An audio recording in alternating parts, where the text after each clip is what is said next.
And within a couple of seconds, another figure showed up. This was a man, and I got the feeling that it was Jesus. I could not see his face because there was so much light coming out of his face that I couldn't see it. I couldn't see him. And he said, "You must tell them there is no death." That very second, I woke back up in the hospital. Good evening. Welcome to the show. My name is John Glasspool, your host. Welcome to Earth to the Other Side. I'm speaking with John J. Davis tonight, and he had a near-death experience at the age of 21 in 1987, where he died for 7 minutes on his moped, crashed into a tree, ended up having surgery.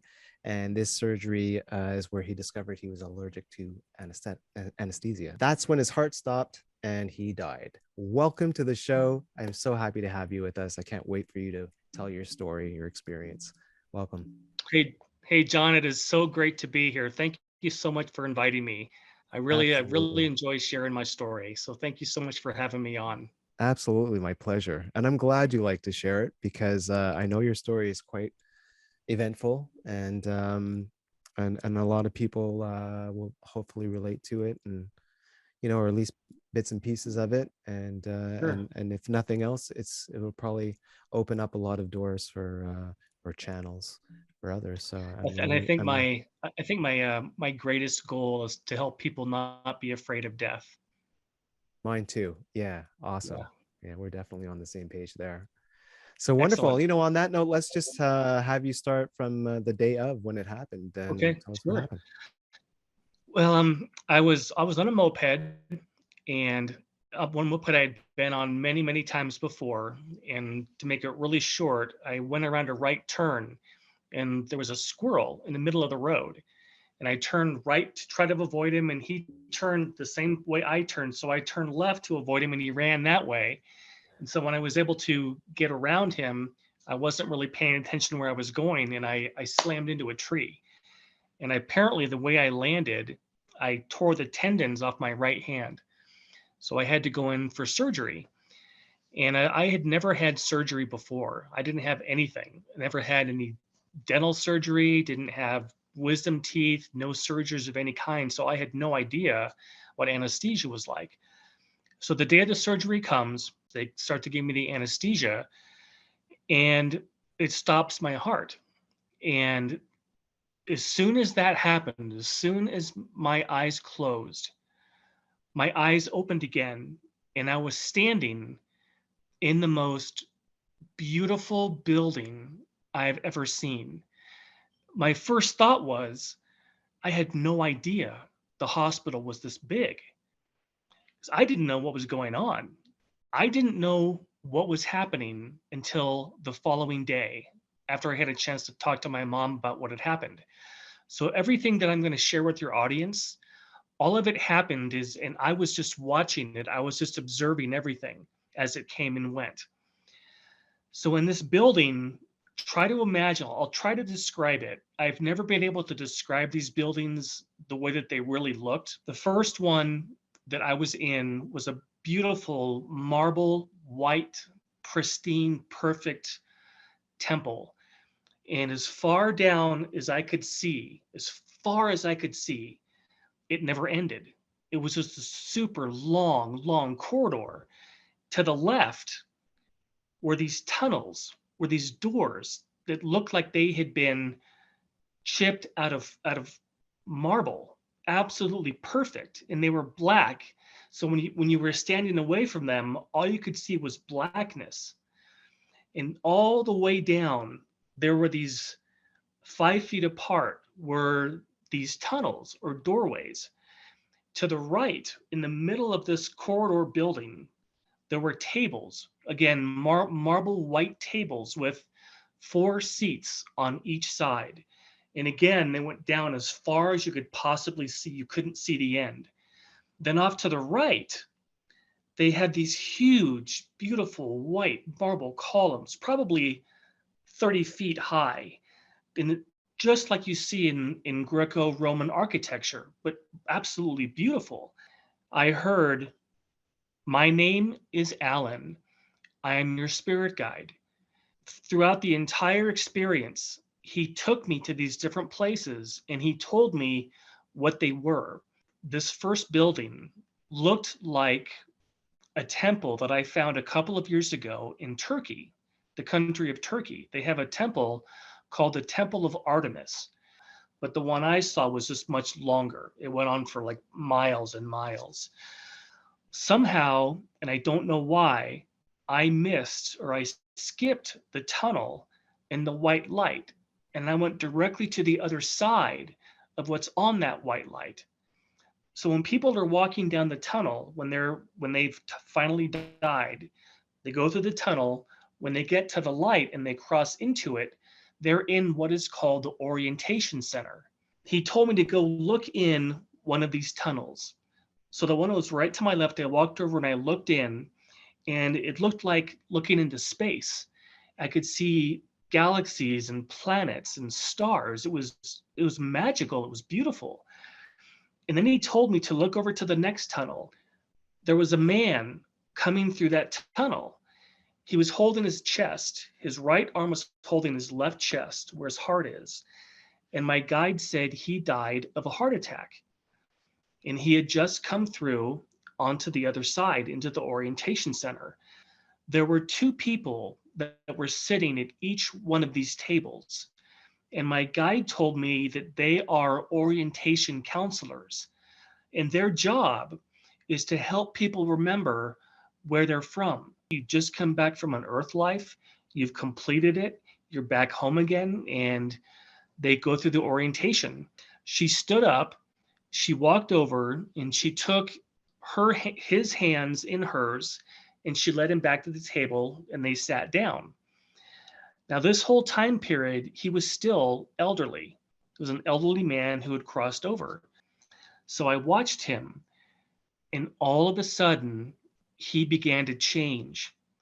His whole physical appearance changed from that of an elderly gentleman into a man in his 30s, a young man in his 30s. And I just sat and I thought to myself, this is absolutely remarkable. That's what people look like on the other side. When she was done talking to him, he stood up and he walked off to the right, and he walked down between the columns. And there were 3 steps to get down from where they were into what are called the gardens. And the gardens are the most beautiful, ornate garden I've ever seen. Everybody comes out of the orientation into these gardens, and they're met by everyone who's crossed before them, whether it's parents or aunts or uncles, friends, children. Everybody is there to greet that person when they cross, because it's a really big deal when a person finishes an earth life. And the reason is because earth here is so hard. And it's a big deal when you get back and you have completed an earth life, because there are many, many souls who don't want to come here because it is so hard. The next thing he took me to was what is called the life review building. So when we cross over, we have a life review to see how we did during our lifetime, to see if we completed our goals, the tests we set for ourselves. Did we learn what we came here to learn? And inside looked like a theater, but it was different. It was a round theater. There were no seats. It was just a round theater, and on the top of this theater were movie screens, kind of similar to the ones that we would see in a movie today, but they were on the top and they went all around in a circle. So everywhere you turned your head to look up at the ceiling or look up to the wall, you would see these different movie screens. Well, all of a sudden, mine turned on, and each screen was showing a different aspect of my life. One screen was showing when I was a little infant, another one was showing when I was a toddler, when I was in kindergarten, when I was in first grade. It showed all the aspects of my life to the age that I was at the time, which was 21. And it was explained to me that every soul has a life review, and they see the different aspects of their life. So everything that happened to you is in your life review. It's all part of your experience. The next one he took me to, again, was rectangle and had the marble columns outside, but this one had seats in it, and it was just like one of our regular movie screens or a movie theater, and it just had one screen. This screen he took me to said, "This is where you can see past lifetimes." This was really hard for me because I was raised Catholic. We went to Catholic church all the time, and Catholicism was so I was so enabled with Catholicism that I could not think outside the box. So I had a hard time with this, but he showed me three different lifetimes that I had had. One was of a monk. I had a red gown on, and I was a monk in a monastery, and my job was to teach the kids about the monastery, about the religion, and I could see that just like I can see you. It just blew my mind. It totally blew my mind. Another fun part. This building again was square, or I'm sorry, it was rectangle, but it had a round dome on it. We go to this building, and I don't know why, but we go to this building every time we want to plan a new lifetime. And there were scrolls, round up scrolls all along these walls.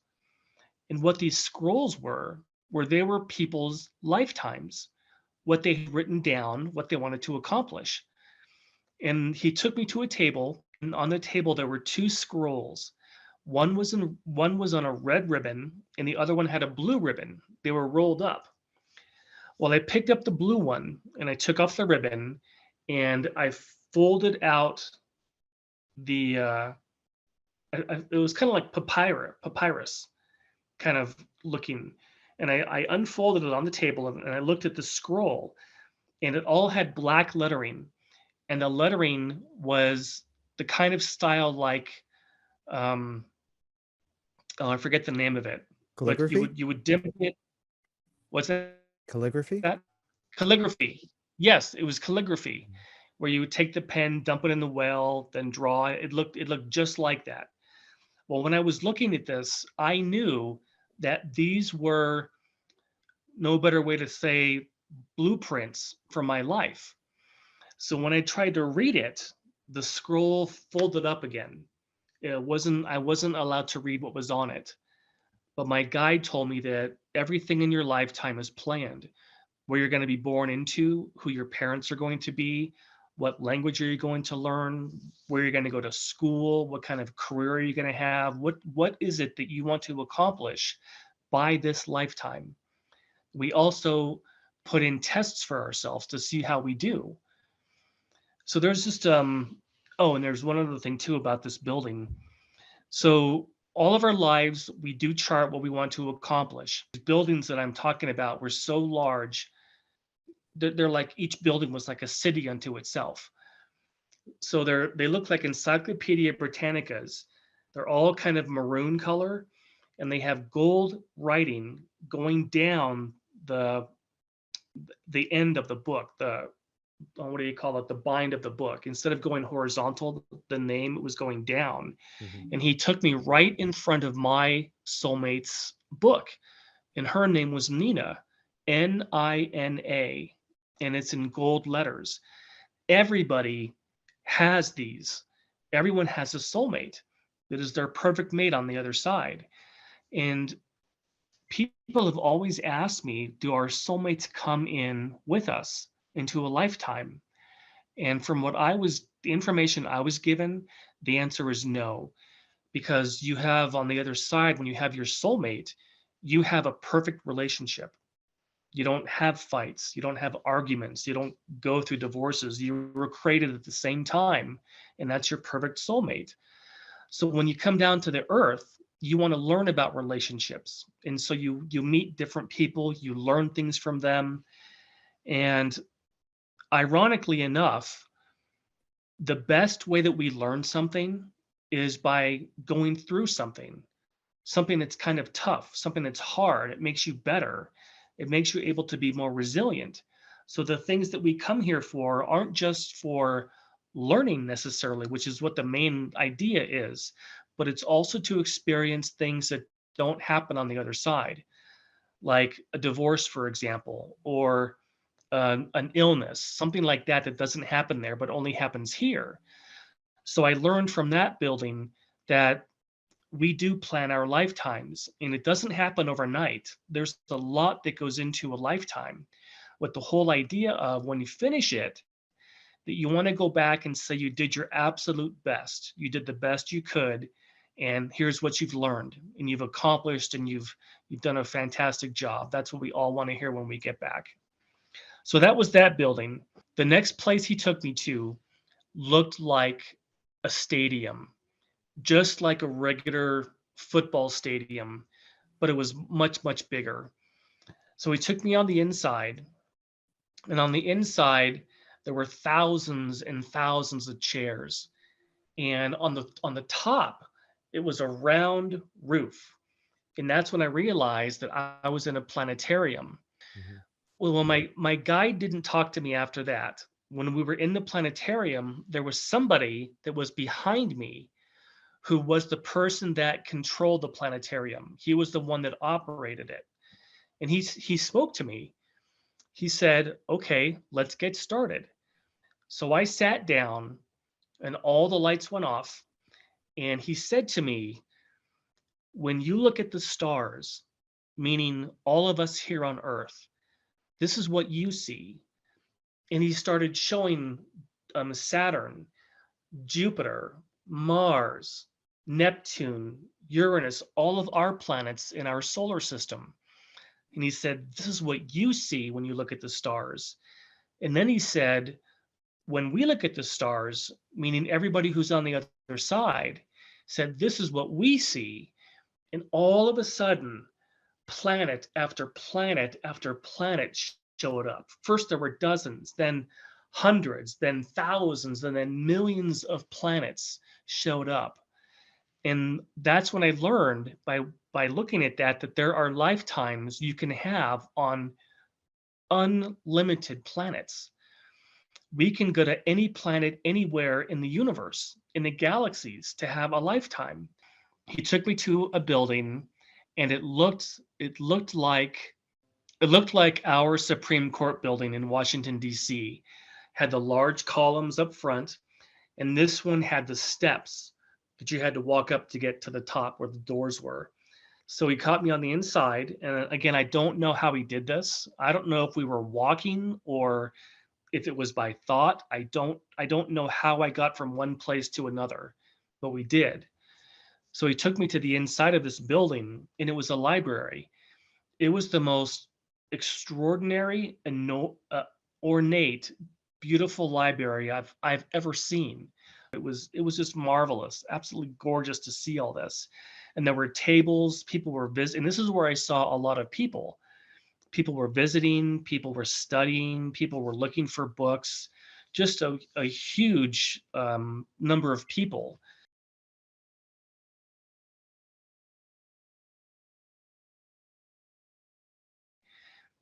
And on the left hand side, there were these rooms. And he took me to one, and there was a girl, probably, I should say a woman in her 30s, who was watching something. And my guide said, "Get a little closer to see what she's looking at." So anyway, I got closer to see what she was doing.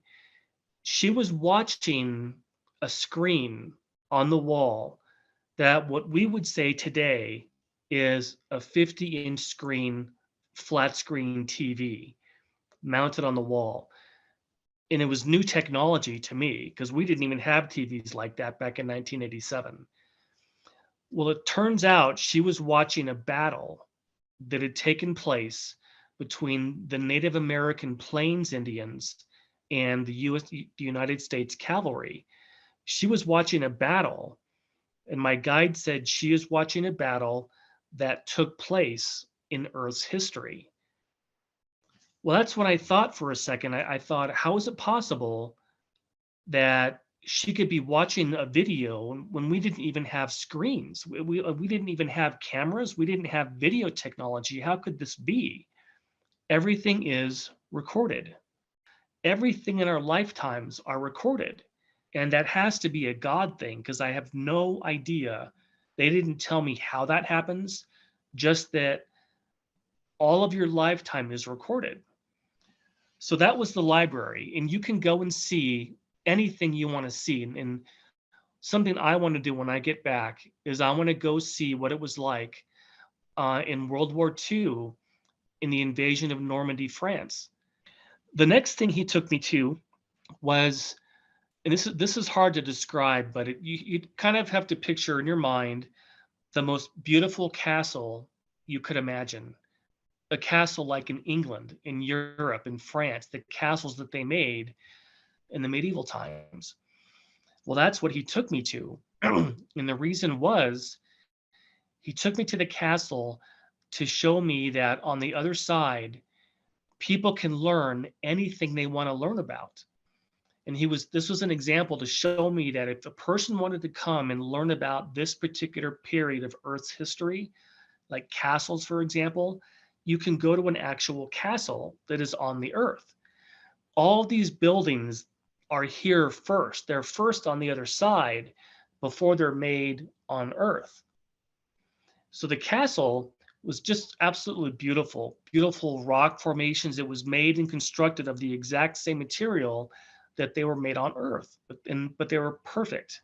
So I walked in and I noticed immediately that on the floor was red carpeting, beautiful red, gorgeous red carpeting all the way through the whole castle floor. And off to the left of me was this huge wall. And I'll try to explain what this looked like. All on every part of the wall was full of life-size paintings. And the paintings were of the people, the kings and the queens, the princes, the princesses, duchess, everyone who ever lived in that castle. They had a life-size painting of them on the wall. And they were wearing what they wore back then, and they had a painting of what they looked like. But there was off to my right, there was a woman. You know the stairs that they have in castles. They have those circular stairs that go to the second or third floor. Well, she was walking down this circular stair.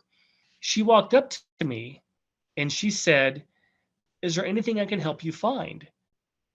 And this is the part that I'm so frustrated with myself because you know what I said to her? I said, "No, thanks. I'm just looking." And that's what you tell people when you go into a store. Oh, Mhm. no, I'm just looking. I'm okay. I don't have any questions. I could have asked this girl anything. Where was I? Who are you? What's going on? I'm supposed to be having surgery. I don't know what is going on here.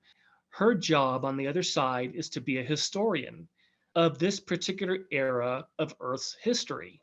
She loves it. She knows all about every kind of battle that happened, every kind of prince, every kind of activity that happened in medieval Europe. She's like a scholar. And it was such a feeling of tremendous learning and growing that knowledge never ended. Our animals survived death also. I saw two cats that I'd had growing up. I wasn't able to play with them yet. I didn't have time, but I could see them. And I knew that all of our animals, our dogs, our cats, whatever you have, horses, whatever you have, they have souls also. And they cross over and transition just like we do. And that was such an amazing thing for me to see because I had dogs and cats growing up my whole life. And to know that I'll get to see them again, that was wonderful just by itself. My guide took me to a field, and it was the most beautiful meadow I've ever seen with flowers of every kind of color, grasses, gorgeous, absolutely gorgeous. At that point, my guide who was with me disappeared. And within a couple of seconds, another figure showed up. This was a man, and I got the feeling that it was Jesus. He had a white robe on. He had a golden sash around his waist, and he had golden colored sandals that wrapped up his calves. And I could not see his face because there was so much light coming out of his face that I couldn't see it. I couldn't see him. But he spoke to me and he said something that I've never forgotten and that I've tried to implement my whole life. And he said, "You must tell them there is no death." And when he said that, that very second, I woke back up in the hospital. And the first thing I said to the doctor was, "What just happened?"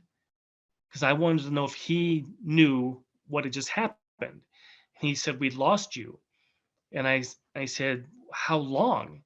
And he said, "7 minutes." And I thought to myself, 7 minutes? What in the, how could that possibly have happened in 7 minutes? So I was able to bring all this information back and to learn that our lifetimes here on earth really are short because we have an infinity of life. It's unending. There is no such thing as death. It's just a transition. You go from one world to the other. So that was it, John. That was my whole experience. Beautiful. Thank you so much for sharing that with us. It's a lot of details, and I have a few questions. Absolutely. Sure. So did you yourself have a life review, or were they just sort of showing you what the life review was all about and where it takes place? Yeah, their whole objective was to show me that we all have life reviews and this is what they look like. I didn't actually get a life review. I don't think there was enough time really. They were just showing me this is what happens when people get back when they do cross over and they are back on the other side now they finish their life. They go through a much longer in-depth kind of life review where you get to look at each area of your life Hmm. and you learn and you can remember those periods of your life and you see okay, oh, I didn't do so well with that. I did really well with this. Oh, I didn't do so well with that. I could do that better next time, that kind of thing. Mm-hmm. But the life review, it is amazing because you think that you're not going to remember anything, but it's all recorded. All of that's recorded for you. So it's for us to learn and to use to get better. So the whole oh, go ahead. No, no, please continue. Continue. I was just going to say there's such a draw to want to learn and to develop and to grow. Mhm. And that's not all we do. I had somebody ask me the other day. She said, "Well, do we just sit around studying all day long?" I said, "No, no, it's not like that. You visit with friends, family, you have coffee, you go do take a walk, you go swimming, you do whatever you feel like doing. But anytime you want to learn something new, or you want to plan a lifetime, this place that they took me to is where you go. That's where you go to learn all of that stuff and to plan your lifetime. But the other side is it's like another planet. It's like Earth, only perfect. The other side doesn't have war. There's no illness. There's no aging. There's no cancer. There's no hunger. There's no poverty. There's no racism. None of that exists there. So that's one of the reasons that we come here to test ourselves to see how we'll do. There really are two reasons that we come here. The first one is to learn what we came to learn for our soul growth. And number two, to try to help as many people as you can along the way. And it's interesting because you had brought up the whole issue of recording, which is it's something a lot of us have heard about in other experiences as well. And I think it's the one of the things that has always really intrigued me for various reasons. But one reason is that, you know, like you mentioned, being in, I don't know, it was in this late 80s when this happened. Mhm. Um, yeah, no flat screen TVs. So there's a whole notion of the past, present, and future, and timelessness outside of Earth time, and which would then make sense that, you know, you could see it either on a big screen TV, or it could be a chip in your consciousness. I mean, who Mhm. knows what era, you know, we can delve into. But the other thing is, at the end of the day, for me, it's like, because I ponder this so much, and I think that, you know, this whole issue, you know, concept of everything is recorded, it makes total sense that it's just in the realm of consciousness itself. It's everything is consciousness, everything is love, everything is connected. And Yeah. consciousness is so vast, and it is so impossible for us to understand as as humans. Oh, it is. It's It's impossible. absolutely, it's, yeah. How big our soul is, even like nobody could possibly imagine how big their soul is. Their soul is so like earth times a million, and that's still just like a fraction of how big your soul is. It's just so Yeah. large, Yes. Yes. but so But have you ever heard of the Hubble telescope? yeah, of course, yeah. Okay, okay, there was I think they did this study in 1995, but I can't remember. I don't remember the exact year, but it was called the Deep Field Study. And they took the Hubble for 11 days and they focused on a part of space that if you looked at with your naked eye, you couldn't see anything, just blackness. Mm, When they took these pictures and they had them developed, they found in that part of space, they found 10,000 galaxies on these pictures. mm, And you can see them. You can see the twirled, um, the balls kind of looking galaxies, the ones with tails. You could see all these different galaxies, and the picture had 10,000 of them in there. mhm. And can you imagine how many planets, how many stars exist that No. have life on them? This Well, I is can imagine, absolutely, but even yeah, with that telescope, I mean, imagine if that's just what the telescope sees. There's so many more galaxies than absolutely, that. absolutely, yep, absolutely. And I could not, I can't even comprehend that. In our galaxy, astronomers, just the Milky Way, astronomers think there are 200 billion suns just in our Milky Way.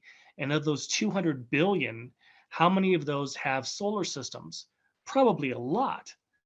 Probably just very much like Earth. And you could probably pop back in and do your own life again. This particular Yeah, life again, yeah, you know, because like I said, probably. no time, no space. It's a funny way things work over there. Well, It it's a funny is. way things work over here too. It is Yeah. true. When you were 21 years old, 1987, how were you? You said you grew up as a Catholic. Yeah, my dad took us to church a couple of times a week and then on Sunday also. So Uh, we were going there a lot. yeah, We were good Catholics. pancake dinners. Mm. Yeah. Yeah. Yeah. In terms of like how you were as a person spiritually at 21, was there a spiritual John Davis at the time, or When I was 21, I'd had a very firm belief in God. I knew that there was something more, but I had no idea what it was. And a lot of the Bible at that time, I I was very skeptical about. I was very skeptical reading the Old Testament and particularly about Jonah and the whale. So I could not understand how a man could be in the belly of a fish for 3 days and 3 nights and still be alive. I don't think that was meant to be taken as a literal interpretation. But when you're a Catholic, those stories are told to be literal. So I had a hard time with a lot of the dogma of religion. At that point in my life, I hadn't really discovered spirituality yet. I just had been exposed to religion, all the concepts of religion, go to church every Sunday. But when I had my near death experience, that changed everything. I I consider myself now, if this is even a category, but I would consider myself a Christian without all the dogma because I believe very much in what Jesus taught, which was love one another and don't Mhm. judge. And I love to, even to this day, I still like to read the New Testament. I enjoy reading it. But at the time in 1987, I had no concept of spirituality. In fact, I was so skeptical about, especially about the past lifetime thing. I had a really hard time with that. And I was so skeptical that I made an appointment to go see a hypnotherapist with the express idea. With the idea to see, I want to know if past lifetimes are real. She said, "Of course. I know past lifetimes are real because I've done them on many, many, many people. So we'll do them on me that I want to see. And sure enough, John, I had three different past lifetimes that I could see. And that was only three. So I knew of six now that I had. And I don't know how many I've had. I don't know how many all of us have. There's just a lot of like an overabundance of proof of reincarnation. It's really hard not to believe it, you know. Yeah, yeah, that's true. Yeah. When you saw these buildings and with the columns and all that kind of stuff, did you see them like populated with other souls? I know you mentioned one of the last ones, there was a lot of people in there. So what did you see? Did you see souls? Did you see light, orbs, humans, You physical? know what? I did not see orbs at all. Everybody I saw looked exactly like we do. And everybody had different shapes, different height, different size. There was different ethnicities, and they all wear whatever they feel like wearing, tunics or robes or jeans and t-shirts. I mean, but nobody looked like a ball of energy. Nobody was other than they had just like the same kind of appendages. They had head, shoulders, arms, hands. I mean, they look just like we do. The bodies over there, the only way I know how to explain it is that the bodies are better than our bodies are here. They're stronger. You can you can play sports all day and you never get tired. You can't break anything. But nobody, I didn't see any orbs of light or energy or anything like that. Do you think, did your spirit guide ever talk to you about other levels of heaven or places that you hadn't been shown? No. I learned about that afterwards. Mhm. I've heard that from other people that there are different levels, but I just don't think there was enough time for him to show me everything. That's interesting because you mentioned that twice now, but not being enough time, but yet there is really no Yeah. time over there. Yeah. Yeah. I don't know how they did it. I don't even know.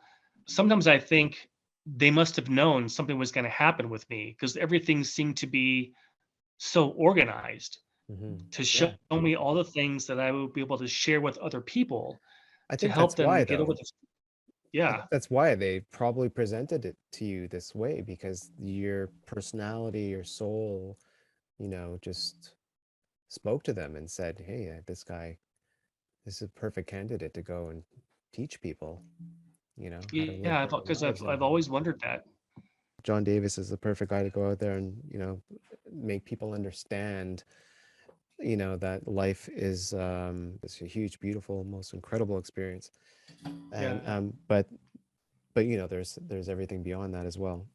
When I got back, after I had the NDE and I got back and my mom had given me a book called uh, Life After Life by Dr. Raymond Moody.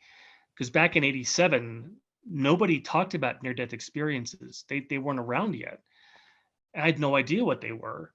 Well, I read that book and talking to my mom, I realized a day later that I really had died. And where I was on the other side or heaven or the afterlife. And I went through the worst depression of my life. 2 months that I hardly got out of bed. I just wanted to go back. I didn't want to stay here. Mm. I could not imagine living here until I was 70, 80, or 90 after what I experienced. How can I do that? Well, the only way I got through it was when I realized what Jesus told me. You must tell them there is no death. And I realized that the experience that they showed me wasn't for me. It was for everybody else who I can share it with to help them. That's the reason. That's my job. And ever since then, I've been trying to do that. And I hope that when I leave and it's my turn to go, that I hope I would have done my absolute best to bring this message to people. I think you're doing a fabulous job. So Oh, thank keep doing you. it. My dad still doesn't know. My Oh, mom knows all about it.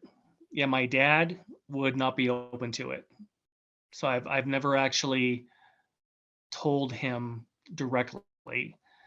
I might someday, before he passes, I might tell him, but he didn't want to hear anything like that. My mom, on the other hand, was very open to it. In fact, she was the one that really helped me understand where I was because she had read that book before, Raymond Moody's book, before I did. Mhm. So my mom, she was very open to it. She was just glad to know that life life does go on, that there is an afterlife. I have more questions now than I did even back then. I didn't have any kind of gifts. Like apparently when many people have a near death experience, they come back with either they're psychic or they have other telekinetic abilities or they have something, and I didn't have anything like that except just the memory of everything that I experienced. Mhm. You have it. It's in there. You Maybe. have the a lot of things, but one of them being like what we just talked about, telepathy, these things we were, and psychic abilities, these things we were all born with. This is part of our spirituality makeup, if you will. I think the most important thing from my experience is knowing that our lifetimes here are so short, and that's by design, that we're not supposed to be here forever. This is not our home. We're just here temporarily. And we do have hard things to go through. We have hard times, things to experience.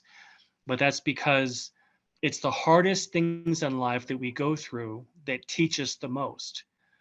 So we're just here to learn, to love, to experience, and to give it our all.